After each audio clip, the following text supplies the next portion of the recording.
Okay, welcome to oral argument before the Kansas Court of Appeals this morning. I am Chief Judge Karen Arnoldberger. I will be presiding over the hearing today, and as presiding judge, basically all that means is that I will be keeping time. You'll each have 15 minutes to argue. The appellant will have a chance to reserve some of that time for rebuttal if they so desire.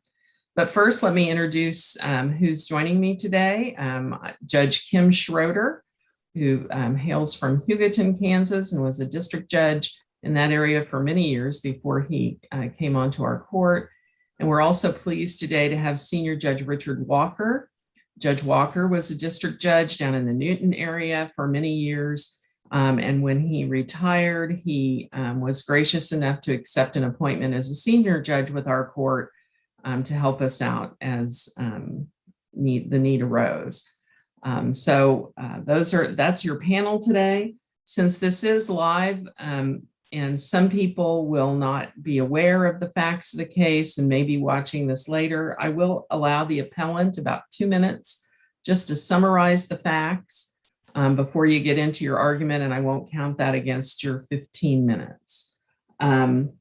So let's start off. I'll call the case of 123309, City of Wichita versus Jelly Gratsy. Did I pronounce that correct?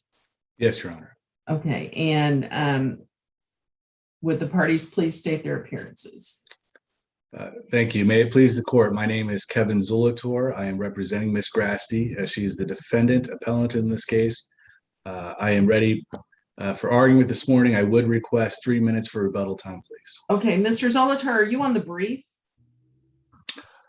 No, Mr. O'Hara is on the brief, Your Honor. I believe we did submit an entry of appearance. Okay, so I just need to have your bar number, if that's okay. Sure, 22424. 22424. Okay. All right, and you wanted, I'm sorry, 3 minutes in rebuttal? Yes, Your Honor. Is that what you said? Okay. All right, we will begin. As I stated before, you probably heard, we have 2 monitors generally on each side of us as we sit here. So if you see us move our head from side to side, or I for one am typing, so just know that we are paying attention to your argument. It's just because of the setup here, it may look like we're not observing you at that particular time. So with that, Mr. Zolatar, if you want to start out with just 2 minutes of explanation as to what this case involves, and then we'll move into your argument.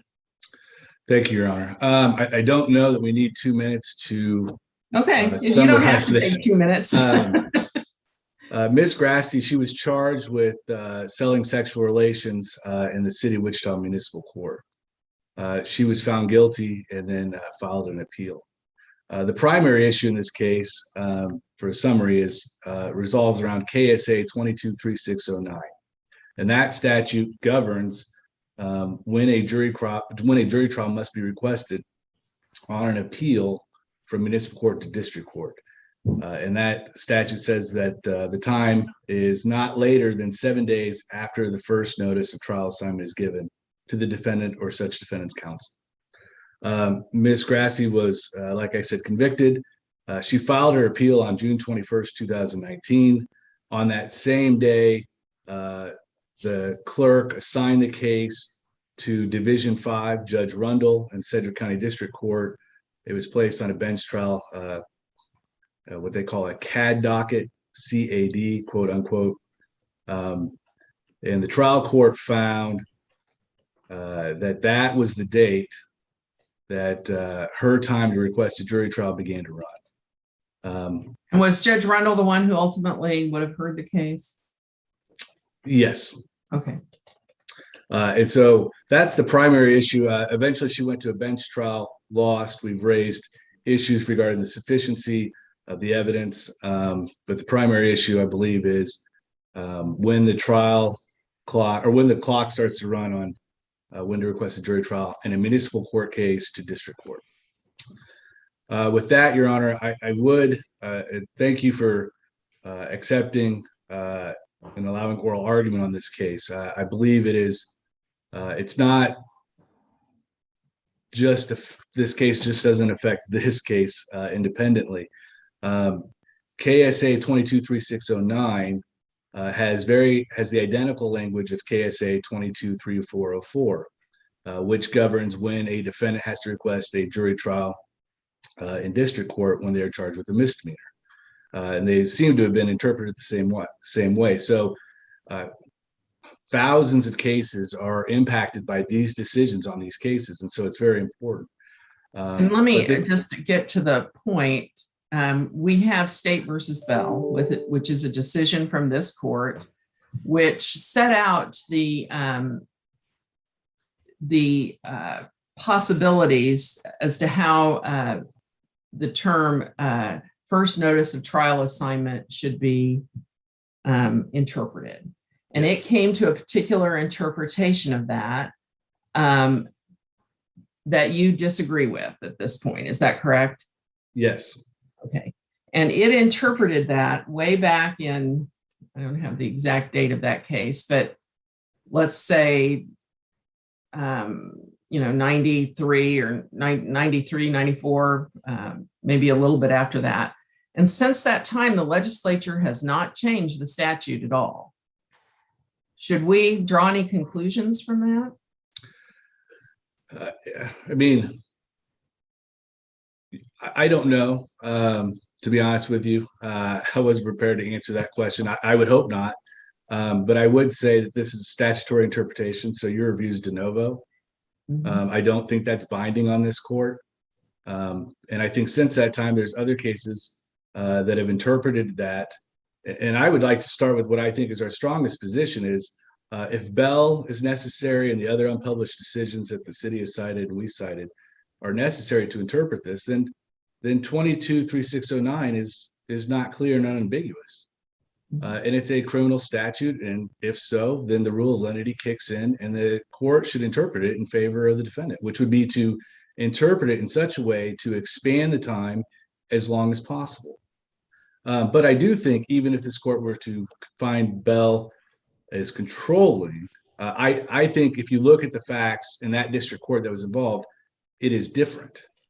In that case, a jury trial was required. And I think that goes to the heart of our argument. Before I get there, I guess I'm kind of skipping ahead about this ambiguous or not. I don't actually think it's ambiguous. I mean, if you were to ask, I think people, most people, what does it mean that you have to request a jury trial not later than 7 days after the first notice of trial assignment? Most people would say, well, 7 days after it's, a trial date set. That's the normal reading of that. It's being strained to be read in some other manner that makes it more restrictive than it needs to be. And the Counsel, did your firm file the notice of appeal from municipal court to district court? No, we did not. All right.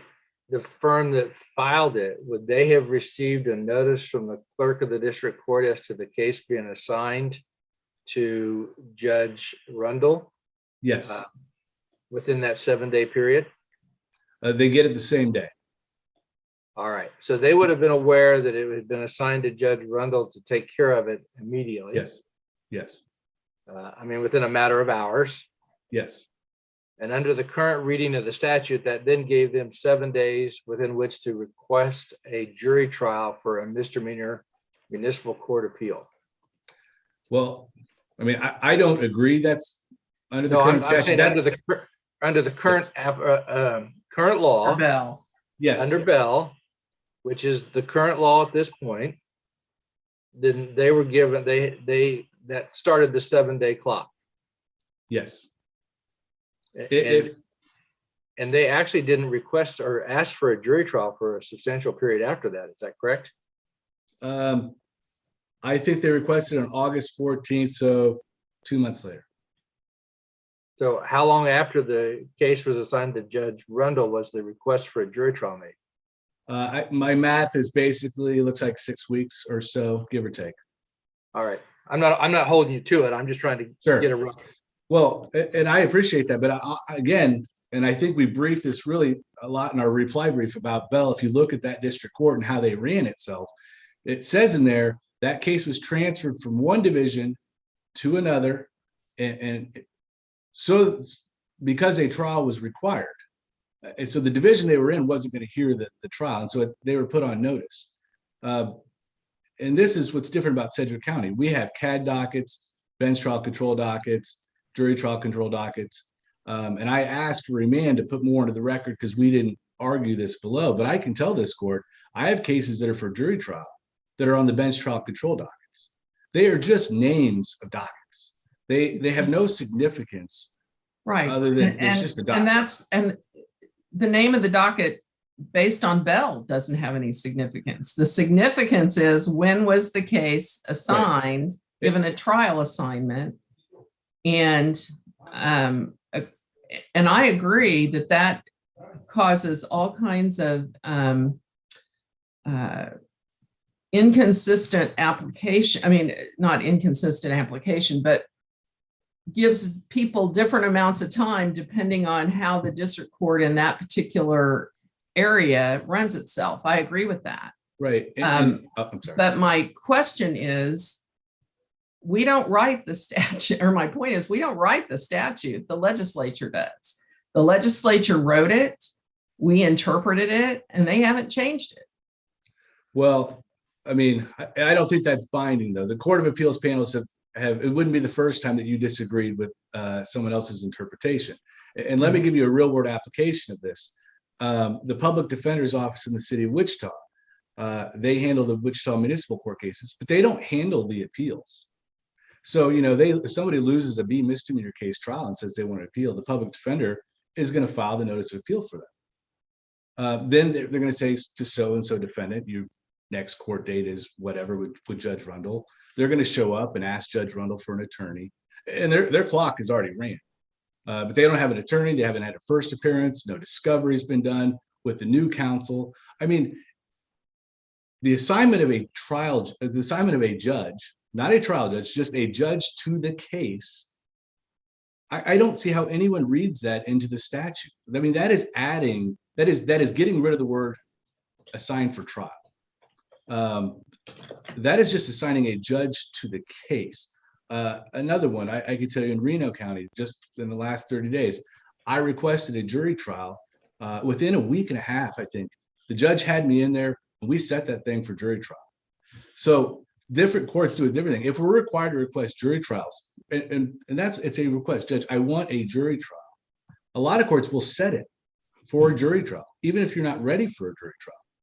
I mean, what I think one of the questions should be asked in this case is, why did the city agree to set this for a jury trial? Because they did. They filed a request for jury trial. I think it was counsel who's here, Ms. Jarmon, agreed to a jury trial date, and it was set in January. And then the judge, sua sponte, kind of nudged them and said, are you sure this was in time? And then they said, well, wait, this wasn't in time. But the importance of this is, the reason the city didn't think of it is they weren't burdened. They hadn't sent out subpoenas. There was no bench trial set. There was no, I mean, these are status dockets. The only thing that triggered this case to be set for trial was the request for an actual jury trial. Most of these dockets are handled by email. Furthermore, the application, again, it's the same language as in 223404. And the problems I see there is, you know, in one judge districts where they send a summons, hey, you've got to, you know, they say it's a DUI first offense. They do a blood draw, they get it back. Okay, this person, we're going to issue a summons. You know, you've got to see Judge so-and-so on this date, and it's 2 months away. That clock starts running the date they receive the summons. I mean, they haven't had a first appearance. They haven't had an arraignment. They haven't had discovery. They're not contemplating a jury trial. Something more. I urge this court, something more than the assignment of a judge who may hear the trial, if one is ever asked for, is needed. I think it's a request for a jury trial, or like in Bell, if you look at their local court rules, they start, I think it's Division 1, and it says if a jury trial is, or if a trial is required, then it is transferred to Division 3. We don't have that local rule. I mean, the judge you get is the judge you have. So that starts the clock immediately. And then you're talking about no insurance cases, driving while suspended cases, thousands of cases. People are immediately going to start filing requests for jury trial if it's the first time. And then most judges are going to feel like they're set. Now we're in the COVID era where there's, it's kind of suspended at this time. But I mean, you'd have thousands of cases on jury trial dockets starting the clocks when no one really wants a jury trial. Now we're using this as a statute that is the right to preserve your request later down the road. And I don't think that's the intent of this. If you go back and look at Bell, what they wanted to stop is, it used to be, I think, within 72 hours of the bench trial setting. And they said, you know what, defendants are using this to their advantage. They're waiting to the last minute and they're asking for a jury trial, and then it's got to get reset. And so they tried to fix that. The logical conclusion, what they said is, we're not going to make it 72 hours with the date of the actual trial. We're going to make it within 7 days of when the trial was set. That's why I think Bell's completely wrong. Well, but Bell talks about the legislature uses different terms. They have statutes that talk about when a trial is set. They're different definitions. I don't disagree. That's the conclusion Bell reached. I just think it's wrong. And okay, you think practically it causes a nightmare practically, and causes from a practical standpoint, and causes people to request jury trials immediately, thus clogging the dockets when they maybe don't know if they want a jury trial within 7 days of filing the appeal. Well, 2 points to that. One, yes, I do that, but that's not, I don't want to be pigeonholed. That's the only, I actually think that's just the wrong interpretation of it. Okay. And I think the rule of lenity, which I don't think Bell considered, this is a criminal statute, and the rule of lenity calls for this court to interpret it in favor of the accused. Right. And I don't, okay. You're done with your first part of your argument. You still have your. I have a question. Oh, okay. I'm sorry. Go ahead, Judge. No, that's all right. I have actually 2 questions. One is, what does the CAD docket stand for? I thought I might be asked. I think it's called the Criminal Assessment Docket, and it is a term the district attorney's office and the district courts use. It actually, I don't believe, has anything to do with city appeal cases. I think so. Just a time for the court to assess the nature of the case before it. I think the district attorney's office in Sedgwick County uses that as a designation.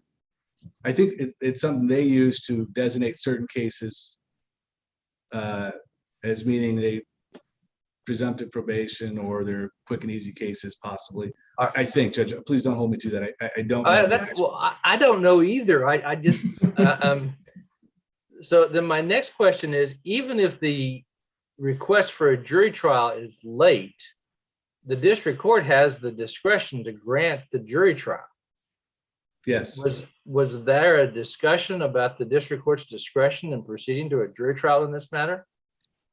Yes, I believe in the motion it was argued that the court should still allow it even if it's out of time, and the court said that they did not find there was undue prejudice, or the exception is the court can still allow it if there's no undue hardship or prejudice, and I believe we briefed that. I can discuss that in rebuttal if you'd like. Let me just ask one quick question, kind of a real world question.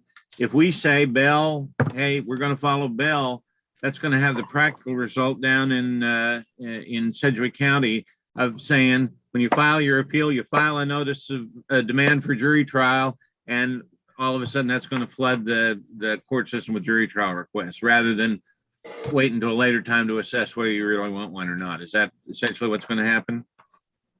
Yes, but also all the misdemeanor cases under KSA 223404 are going to do the same thing. Yeah, I understand. So not just the appeals. And I know Ms. Jarmon, she's concerned about the city of Wichita, but yeah, that's the real world practical effect. And I just think that leads to an absurd result. Well, that wouldn't be the first time. That's right. Okay, Ms. Jarmon, you may proceed. Good morning, and I am Jan Jarmon, appearing on behalf of the city of Wichita. I think the legislature has spoken on this, and I think it's pretty clear in Bell, and I don't think there's a reason to justify changing it. I do want to clarify kind of the timeline on this case. The conviction happened in Wichita Municipal Court on June 13th of 19. The appeal was filed on June 21st by a law firm here in town. On July 3rd, so about 12 days later, it was set for the CAD docket. So they knew for 12 days that it was assigned to Judge Rundle for the trial docket. Everything starts, at least in a city appeal, everything starts at CAD. And then once you hit CAD with your particular trial judge, because we used to have a central assignment and now it's specifically assigned, at CAD, it either goes to a bench trial control or a jury trial control, which is perfect because it really fits the meaning of the statute. So as your case goes along for control, as attorneys are talking it out or getting their discovery, you should be in a chute that tells you you're either for jury trial or for bench trial. And that's why it's good that these decisions are made early. Let me tell you why it's not a concern about this whole flooding the system. Most attorneys, when they file an appeal, do actually immediately file for a jury trial. Mr. Zolotor does. As soon as he files an appeal on a city case, with that, he also files for a jury trial. It gets stuck in the jury trial control. That's good because it actually reduces a potential hearing. Because what can happen is you ask for a jury trial, or if you don't ask for a jury trial, it gets set to a bench trial, then it goes to jury trial, then you waive jury trial and goes back to bench trial. And that's how absurd it becomes. So there's absurdity on both parts. So I would say don't disregard what the legislature has said because you're concerned about this flood of cases. It happens regardless. You put them one place, you put them the other, there's always going to be a So are flood. you saying, Ms. Jarmon, that this standard is well known by the practicing bar? I think it is, yes.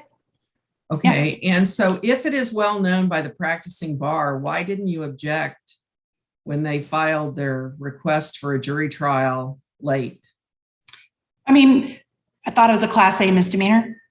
Went back and when Judge Rundle brought it to my attention, I realized it was a Class B. So most of my appeals are Class Okay, A. tell me what the difference is going to be between a Class A and a Class B as far as requesting a jury trial? On a Class A, you have a constitutional right to a jury trial, so it doesn't matter when they request it. So when he asked for it, it didn't occur to me that I needed to look at the timing on it. It was a mistake on my part. I get these emails and I agree to stuff, and I should have looked and noticed it was a Class B misdemeanor, not a Class A misdemeanor.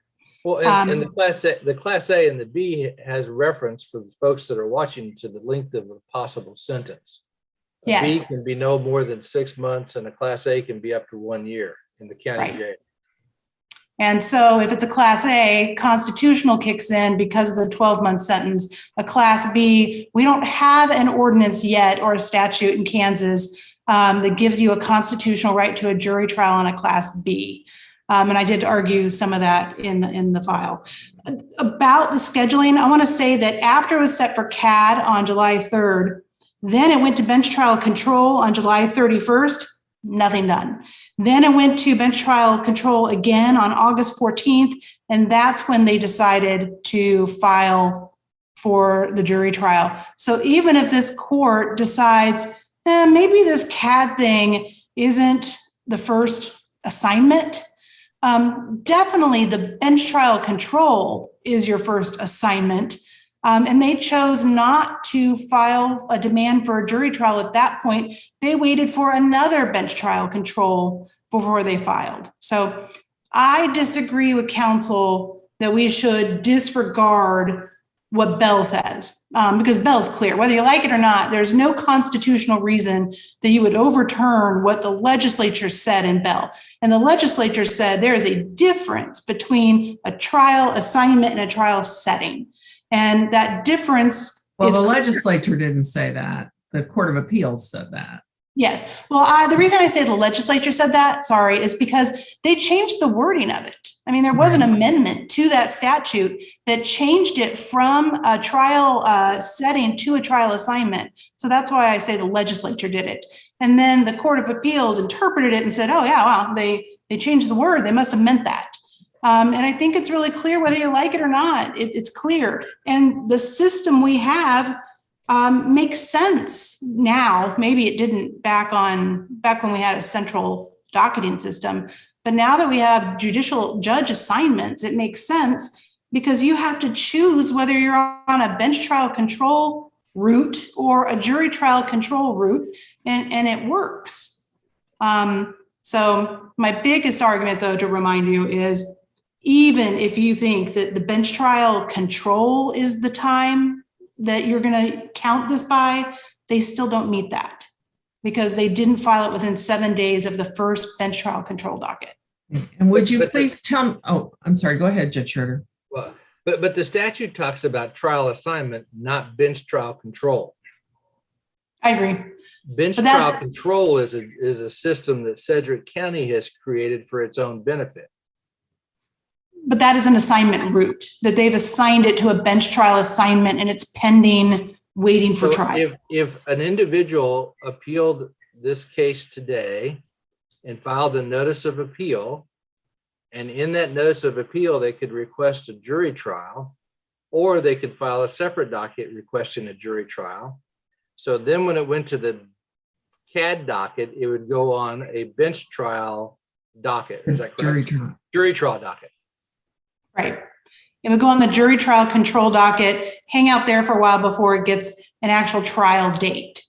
And then it wouldn't, all it is just a matter of assignment for the court to then determine with the attorneys whether it's actually going to go to a jury trial or it's going to be resolved through a bench trial. I think it would be for, well, in a city case, it would be for trial because they've already had their trial in municipal court. So, I mean, I think the goal of the appeal is to have a trial in district court, and that's what those jury trial control dates or bench trial control dates do. It's queuing you up for trial. But some of those ultimately result through a plea agreement too, right? They do, yeah. So, I mean, there's really three options here for resolution of the case. There's Yes. jury trial, bench trial, plea. I guess the fourth would be if the city agreed that there was a catastrophic issue that they dismissed the charge. Yes. Yeah. So four ways. Yes. Ms. Jarmon, would you address for me, please, why it wasn't an abuse of discretion under this set of circumstances for the district judge to go ahead and allow the late filing? Yes, thank you. The cases I read regarding that, really, the fact that, oh gosh, I wish I would have asked for a jury trial, darn it, I should have, isn't a hardship, but it's not a prejudice. It needs to be something unique to that defendant or unique to that case. And she never produced a reason that she wishes or that she would have asked for a jury trial. The example I gave in my brief was, look, I would get it if you make a decision that you're going to have, say, a bench trial in front of the judge you're assigned to, and suddenly that judge is no longer on your case and you get a different judge and you think, I don't want this case to go to that judge. That's unique to the defendant and unique to the case. And maybe that's an undue hardship because they Probably wouldn't be a very good motion to make. They don't always go well, but it's a strategic decision that you make whether you want a bench trial or a jury trial based on the judge. So I think that's an example of a unique hardship. But just gosh darn it, wish I would have isn't, because that means it means that this statute becomes. But is it excuse? I mean, we allow in lots of cases by statute excusable neglect as a grounds for allowing. I mean, wouldn't this just be excusable neglect? No, that was never asserted in this case. It never asserted, and the attorney in this case and there was no incompetence issue. This attorney is very well known and very competent, and it was just a strategic decision that she then lost, and now she wishes she could have another trial and try it a different way. And if we are going to treat all of our trials like this, it will never end. Oh gosh darn it, wish I would have had a jury trial. Let's try it again. That's not the standard. The standard is some sort of undue hardship. And the fact that Mr. Zolator now represents her, a different attorney, and has given her advice, well, gosh, you should have had a jury trial. That might have worked. That doesn't mean you get to go back and have another trial. Thank you.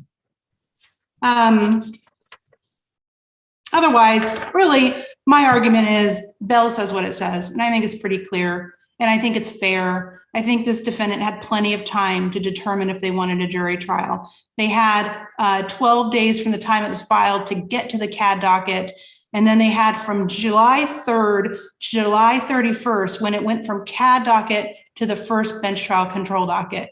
And if this court determines that, well, this doesn't seem fair, we're going to go back to trial setting, then it completely ignores what the legislature did when they amended the statute back in the 80s, I think. So it's the city's position that the law is pretty clear. Okay. And if you don't mind, you have some time left. We don't get to any of this if we don't make it through the hurdle of sufficiency of the evidence in this case. And I've looked at this pretty closely. I've listened to the audio tapes. Why don't you give me your best argument as to why the evidence was sufficient in this case to find that she knew the officer was requesting a sexual favor and she was agreeing to provide that? She is a licensed masseuse in the city of Wichita. And there are rules, for instance, that you can't be disrobed completely in front of but your. The officer did that. I mean, right, no, that seems like a no-win situation. The officer, she didn't have anything to, she left the room and he completely disrobed. Well, he disrobed and then he gets on the bed and then she puts her hand between his buttocks, which is illegal. That's not alleged as the violation. No, but that's one of the things that's not allowed when you have a license like she does. And she doesn't care. She puts her hand between his butt. Again, she's not charged with a license violation. No, I agree. But Okay. but it goes to intent. It goes to tell you that she knew exactly what she was doing. When the paid massage was over, he stands up completely naked in front of her. And instead of leaving the room like she did when he disrobed, or instead of saying, hey, will you put a towel over that? She then talks about price for something that she used a gesture for, a well-known gesture. That he used a gesture for. Yes. And then she says, shh. And that's what's so hard for you all. You don't get to see her testify, and you need to trust your fact finder in this case. You should hear the sarcasm in her voice when she testifies. You should see the look on her face when she testifies. When I ask her, why do you talk in a normal voice the whole time? And then all of a sudden you go, shh, when talking about a sex act with him completely naked in front of you.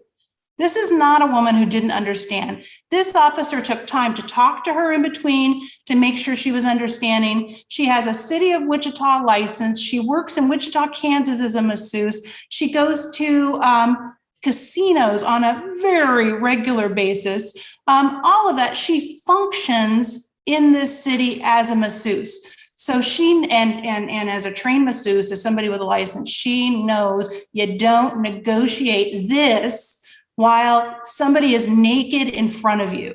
And it is clear that that was the intent. And you should trust your fact finder on that.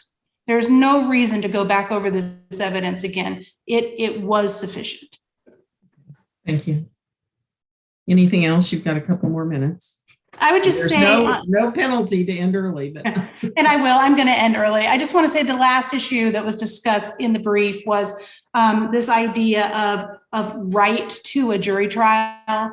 And I think I outlined in my brief, look, you can't use collateral consequence to determine whether someone has a constitutional right to a jury trial, because that U.S. Supreme Court, that Blanton case, and then later Kansas cases like Wolverton, says it's a unique punishment that might give a Class B misdemeanor the level of a constitutional right to a jury trial. It never says anything about collateral consequences. If you take that to the absurd, it means, oh, I was convicted of this and my wife left me. I should get a jury trial for that because this one really hurt. Or I lost my job and therefore I lost my house, so I could get a jury trial for that. I think Wolverton makes it pretty clear that a Class B misdemeanor, 6 months in jail, does not rise to the level of a jury trial. In fact, this doesn't have any mandatory sentence at all. Right. Thank you. Thank you. I have Mr. one question. Oh, okay, I'm involving- sorry. I don't recall, but did she instruct him to disrobe or just to take off his clothes and keep on his underwear? Don't remember. I don't remember. And I would say, even if she instructed him, I do have to admit, in the beginning of a massage, that's normal, because it is allowed to disrobe as long as you cover with a towel. The naked part happened after massage was over, when he stood up Right. and nothing. Right, I But I understand don't that. remember if she told him to completely disrobe. Thank you. Okay, Mr. Zolotar? Thank you. Judge Schroeder, I mean, I don't have the record in front of me, but in the brief, we had written that Miss Gratsy did not tell Detective Mold how to dress or undress, and that's at our volume 2, page 17. I don't know what that says, but that was in our factual basis. Thank you. A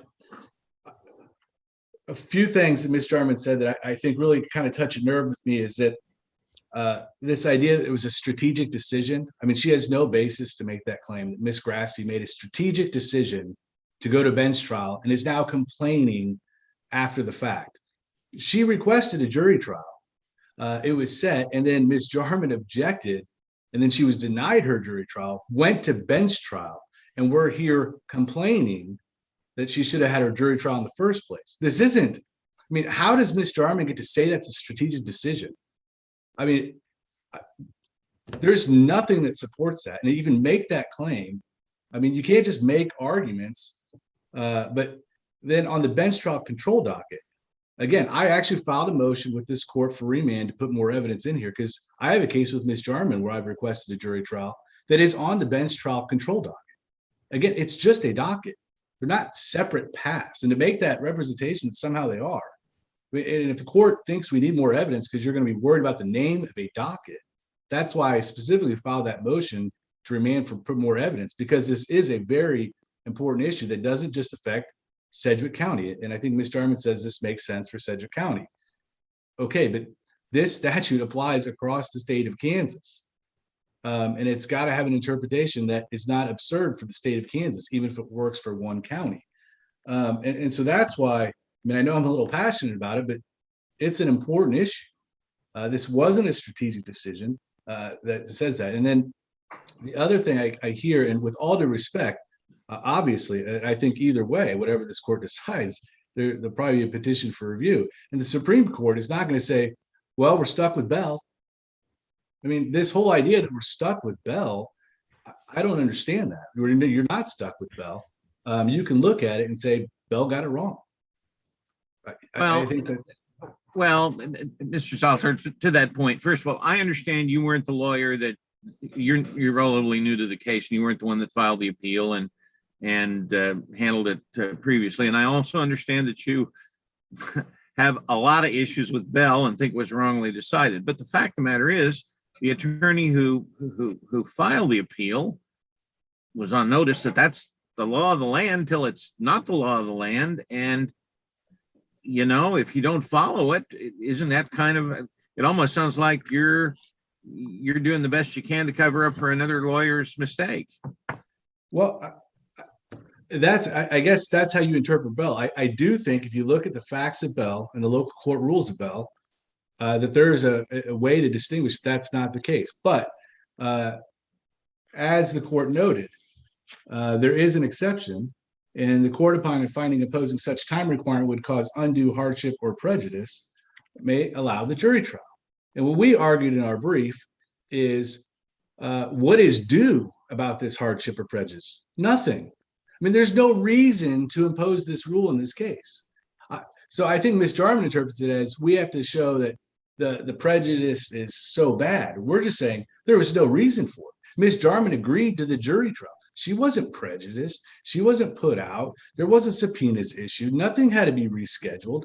There was no. But doesn't the statute require that you show that it would cause undue hardship or prejudice to the defendant? Right. And your only argument was this is a stupid rule. Well, yeah, and again, I didn't argue this below, but I guess on appeal we're arguing, or even there, it would cause undue hardship or prejudice because there's no reason to impose the hardship or prejudice in the first place. Because nothing was rescheduled. And the whole purpose of the interpretation of Bell was to avoid delays. Right. And in fact, when this case was set for jury trial, it was delayed because it was taken off that docket and set for bench trial, which, I mean, in light of Bell, it made no sense. And so yes, Judge, I understand what you're saying. We were not the attorneys below. I do not think this is a well-known rule.